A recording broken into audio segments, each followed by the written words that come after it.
So this is gonna be in pieces in the back of my truck, probably. Hey guys, welcome to a little bit of a special here.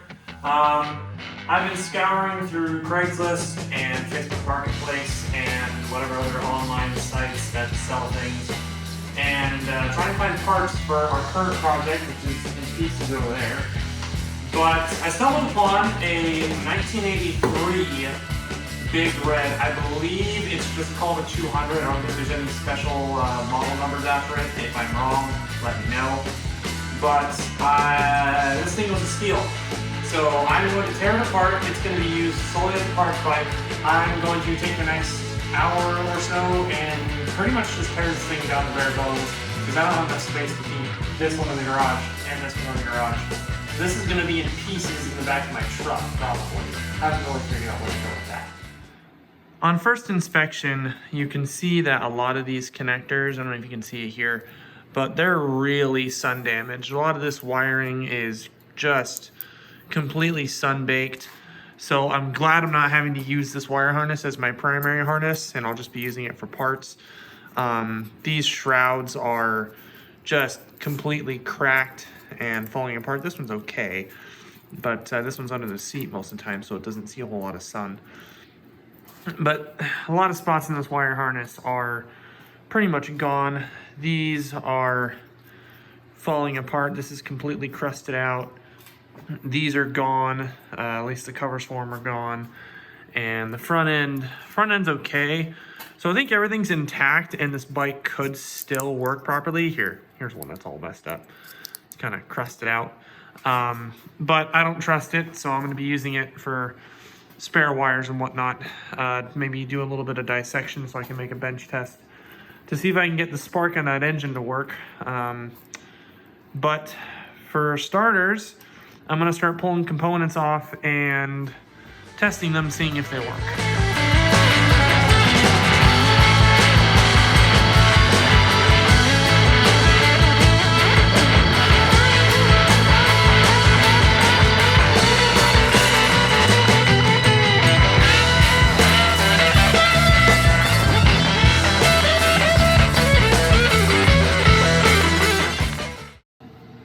Let's give a quick once over of all the electrical parts that I just pulled off the bike. Here we have the starter solenoid. This thicker cable runs along the bike frame, and then it would drop down and connect to the starter here. And then here is your connector where it goes to the main wiring harness, and this goes to the battery, and this also goes to the main wiring harness. This is supposed to have a 10 amp fuse in it. Right now it doesn't have anything in it.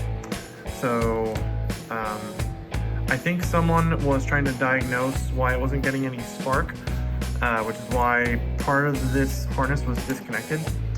I'll have to troubleshoot that. And we have here is the ignition coil, and here is your CDI. This is the brains of the operation, so this tells the electricity when and where to go. And then your main wiring harness. This is our taillight connectors, which are roached out. And here is your rear connectors for the starter solenoid. And this is the voltage regulator. That's those two. This is a fuse that runs these two wires, pink and yellow with a red line on it. That runs up to this main harness. It doesn't really go anywhere else. I have no idea what those are for. I suspect maybe it's for the headlight, but I'm not sure. I didn't even look online. I couldn't find any references to it. So if anyone knows what that is, feel free to let me know. Here we have the main electrical connections for the alternator. These go to the pulse generator on the top of the engine. This guy goes to the CDI, and these two go to the ignition coil. And that's about it. All these are for your starter switch, your headlight switch, and ignition, or ignition switch. And that's about it. There's not a whole lot to these things. The next step on this teardown is to pull the engine back out of the frame. I had placed it in here and held it in with this one bolt because I needed it off the ground to drain the oil. So now that that's done, I'll get that pulled back out and put it on the bench.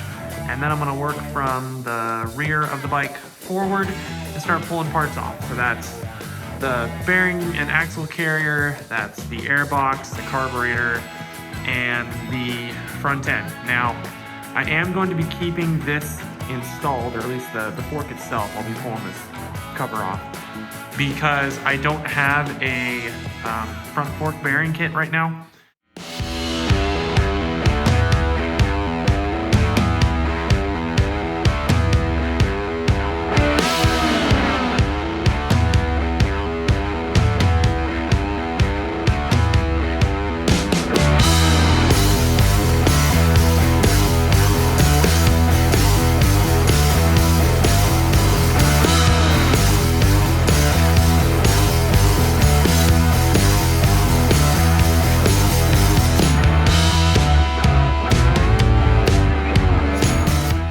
So I started figuring out how to remove the axle on this bike and something odd came up. The tire on here is an 8-inch rim and the tire on the 82 is a 9-inch rim. So I don't know if this is a tire off another bike or if they changed wheel sizes in between years. I'll have to do some research on that, but in any case, we're gonna try and get this axle out and see how bad it is. And when you're trying to get the axle out, for this model, there is a bracket right here with, it looks like 4 nuts on here. Take this loose and then either put a screwdriver in here or a socket here, and it's threaded on the other end, so you just unscrew it and the whole thing should come out. We'll see how well that actually works, since it's probably been sitting for a long time.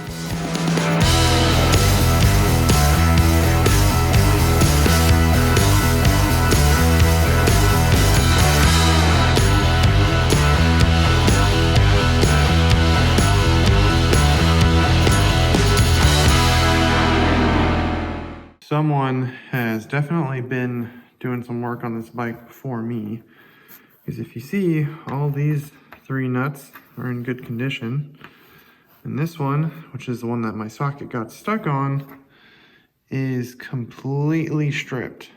Thankfully it wasn't tight at all on the stud, so it wasn't very hard to get off, but let's see what else we discover when we're taking this thing apart.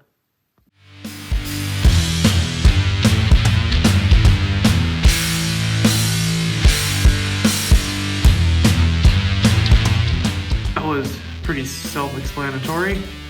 Put a 17mm on here, spun it out. It came out from this side.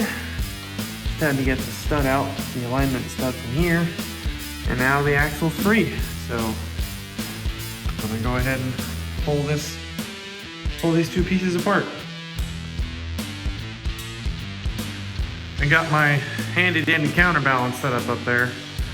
The bike sits level, and I'm gonna try to get these front fork shock absorbers out. That way I can set this thing aside and not have to worry about anything getting bent or damaged.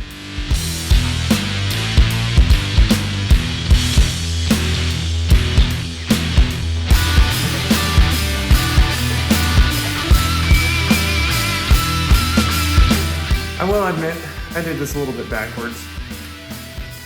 What I should have done was took these bolts loose before I took the tire off.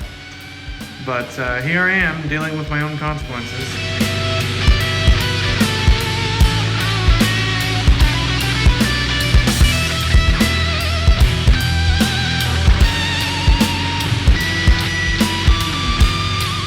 As it turns out, I'm gonna have to do a little bit of research on this. The only reason why I really wanted to take these shock mounts out was because I have new boots for them, so it'll be all sealed. So I have new ones of this crusty mess. And also because I want to try to paint the top half.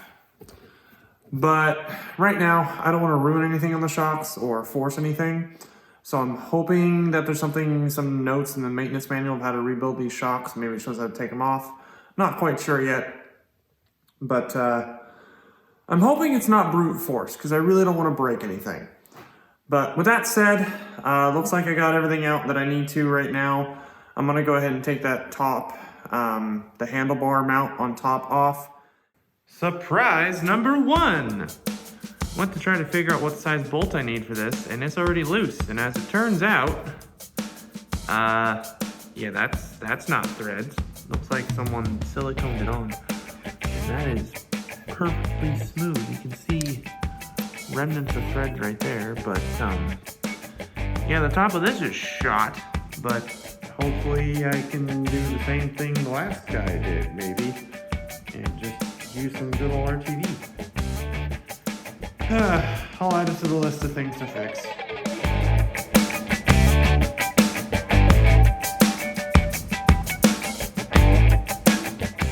It's times like these where I really wish I had an impact driver. That would make this a lot easier. So I'm going to try laying the frame on the floor and getting the bolts off that way.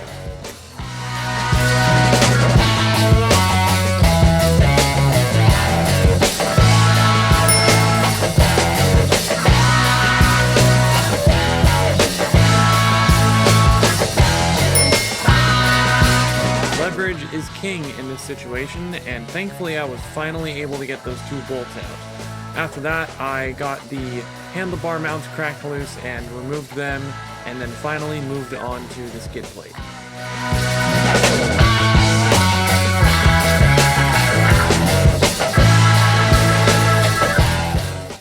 Teardown of the parts bike is complete.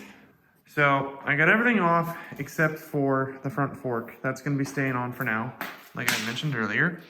But all the other peripherals are off.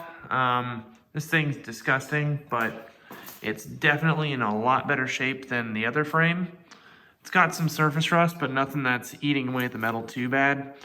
I need to still take a couple of bolts out that I had placed in here just to make sure I remember where they went. But other than that, I'm done with this bike. Go put it away for a little bit and work on some other things and come back when I'm ready. That's it for this video. Thanks for watching, and don't forget to like and subscribe. See you in the next one.